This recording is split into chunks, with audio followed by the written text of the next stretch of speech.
You can find DC motors in many portable home appliances, automobiles, and types of industrial equipment. In this video, we will logically understand the operation and construction of a commercial DC motor.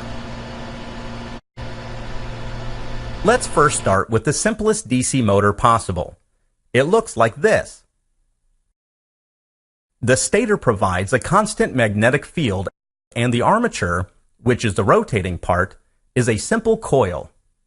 The armature is connected to a DC power source through a pair of commutator rings. When the current flows through the coil, an electromagnetic force is induced on it according to the Lorentz law, so the coil will start to rotate. You will notice that as the coil rotates, the commutator rings connect with the power source of opposite polarity. As a result, on the left side of the coil, the electricity will always flow away, and on the right side, electricity will always flow towards. This ensures that the torque action is also in the same direction throughout the motion, so the coil will continue rotating. But if you observe the torque action on the coil closely, you will notice that when the coil is nearly perpendicular to the magnetic flux, the torque action nears zero. As a result, there will be irregular motion of the rotor if you run such a DC motor.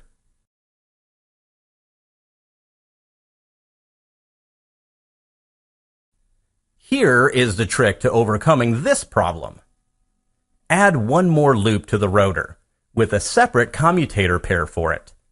In this arrangement, when the first loop is in the vertical position, the second loop will be connected to the power source, so a motive force is always present in the system.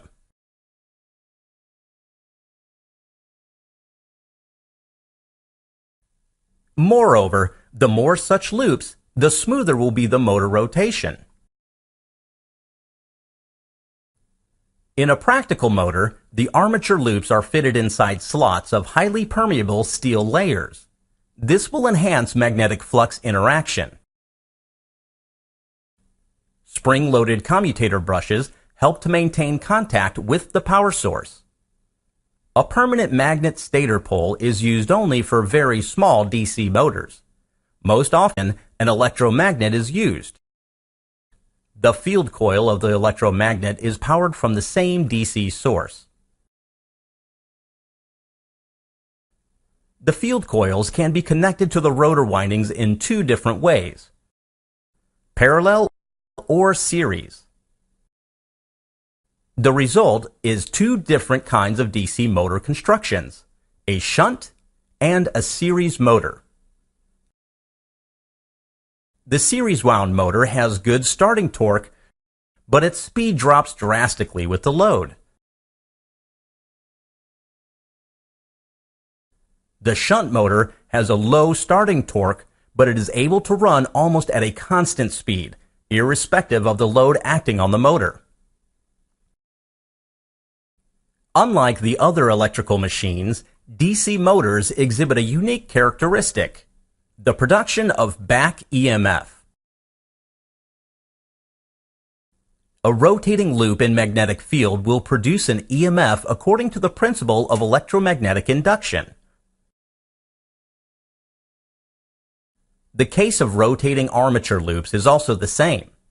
An internal EMF will be induced that opposes the applied input voltage. The back EMF reduces armature current by a large amount. Back EMF is proportional to the speed of the rotor.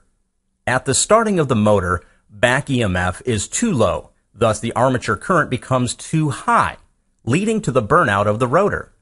Thus, a proper starting mechanism that controls the applied input voltage is necessary in large DC motors. One of the interesting variations of the DC motor is a universal motor, which is capable to run under both AC and DC power sources. To know more about it, please check the next video. Thank you.